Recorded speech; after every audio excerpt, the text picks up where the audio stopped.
Aquilo que está morto necessita de vida. Ora, o homem natural não compreende as coisas do Espírito de Deus, porque lhe parecem loucura, e não pode entendê-las, porque elas se discernem espiritualmente. 1 Coríntios, capítulo 2, versículo 14. Em um mundo alicerçado em teorias como a do Big Bang e da evolução, as quais são teorias de mente de homem caído e, consequentemente, sujeitas a erros, não é difícil encontrar cristãos que abraçam tais teorias. Como cristão, jamais devo basear minha caminhada no entendimento de que houve uma grande explosão e de que o homem é o resultado dessa explosão. É fato que nem todos os criacionistas são cristãos. Eles acreditam na ação de um ser que foi o criador de tudo. Para o cristão, é necessário acreditar em uma criação, e que essa criação ocorre do modo como a palavra de Deus narra no livro de Gênesis. Portanto, se alguém é cristão, seu criacionismo deve ser o religioso, crendo, em fé, em tudo o que a Bíblia narra sobre a criação e em tudo o que a sua palavra lhe diz, de Gênesis ao Apocalipse. De sorte que a fé é pelo ouvir, e o ouvir pela palavra de Deus. Romanos capítulo 10, versículo 17. Podemos citar como exemplo o episódio bíblico do mar se abrir para que Moisés e o povo hebreu pudessem atravessá-lo, algo que hoje é cientificamente comprovado como possível. Ciência e Bíblia sempre tratarão de assuntos que versam sobre Deus.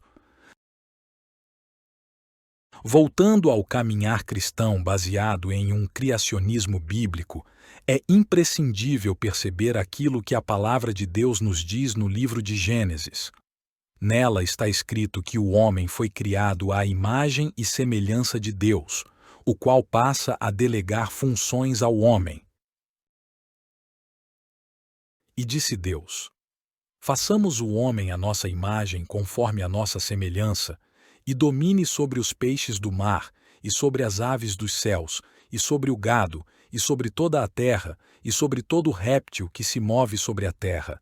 E criou Deus o homem à sua imagem, a imagem de Deus o criou, macho e fêmea os criou. Gênesis capítulo 1, versículos 26 e 27. É interessante destacar que a palavra imagem, citada nesse versículo, tem sentido de sombra. Se o homem é sombra de seu Deus, o qual o criou, convém que ele reflita a imagem do seu Deus que o concebeu. O livro de Gênesis nos diz que o homem foi formado do pó da terra e recebeu em suas narinas, de seu corpo ainda morto, o sopro do fôlego de vida, produzindo nesse instante a alma, eu, personalidade, do homem, e o mesmo passou a ser intitulado de alma vivente. E formou o Senhor Deus o homem do pó da terra, e soprou em seus narizes o fôlego da vida, e o homem foi feito alma vivente. Gênesis capítulo 2, versículo 7. A Bíblia nos fala que o homem é um ser trino, possuindo espírito, alma e corpo. E o mesmo Deus de paz vos santifique em tudo, e todo o vosso espírito, e alma, e corpo sejam plenamente conservados, irrepreensíveis para a vinda de nosso Senhor Jesus Cristo. 1 Tessalonicenses capítulo 5, versículo 23. A semelhança do homem com o seu Criador certamente não é física. Aqui muitos discernem de maneira errada sobre isso. Jamais devemos esquecer que Deus é espírito, e é no espírito do homem que ele terá a presença de Deus. Com a transgressão, desobediência de Adão, o homem foi expulso do jardim do Éden e passou a não mais desfrutar da presença de Deus. O Senhor havia alertado Adão para que não comesse o fruto da árvore do conhecimento do bem e do mal, pois certamente morreria. Tal morte experimentada por Adão não foi a física, pois, segundo o relato bíblico, o mesmo ainda viveu por muitos anos. A morte que ele sofreu foi a espiritual, ou seja, ele deixou de desfrutar da presença de Deus. Ao sair do jardim do Éden, o homem ainda continua possuidor de um espírito, mas o mesmo está morto para o relacionamento espiritual com Deus, ou seja, deixou de ter vida espiritual sem a presença de Deus. Deus nunca desistiu de sua obra-prima e sempre quis se fazer presente com o homem, mas após a queda, isso deixou de ser possível, pois a transgressão de Adão, pecado, agredia a sua santidade. Enquanto a pessoa tiver o espírito morto para Deus, terá uma vida baseada em seus pensamentos e emoções, e isso ocorre pela falta do acesso à presença de Deus. Para que o homem pudesse ter de volta a presença de Deus, era necessário que aquilo que estava morto e que já havia tido vida ressuscitasse, passando a receber vida novamente. Então, é correto afirmar que o espírito de qualquer homem necessita de revivificação, para que receba a vida espiritual novamente e retorne à presença de Deus. Jesus, em sua cruz, proporciona justamente isso, redimindo, absolvendo a todos aqueles que nele creem, de tudo aquilo que os mantém afastados da presença de Deus e lhes dando a possibilidade de ter seus espíritos revivificados, ou seja, de voltarem a ter a presença de Deus.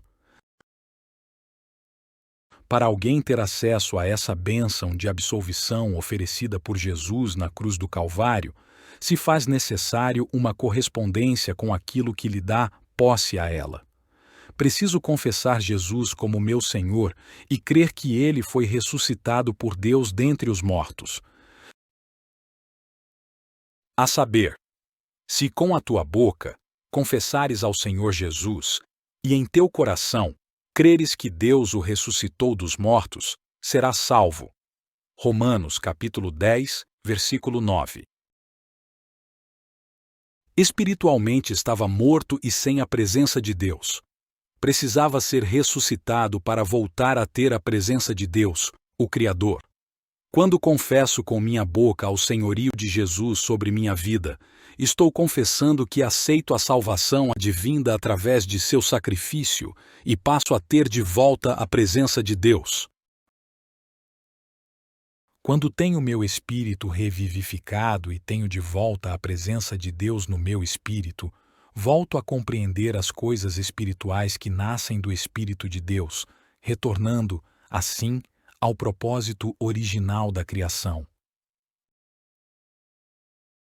O homem natural, aquele que tem o espírito morto para Deus, jamais poderá compreender sobre tais coisas espirituais. Ora, o homem natural não compreende as coisas do Espírito de Deus, porque lhe parecem loucura, e não pode entendê-las, porque elas se discernem espiritualmente. 1 Coríntios capítulo 2, versículo 14. Pense nisso. Eu sou Luiz Harley Vital Góes,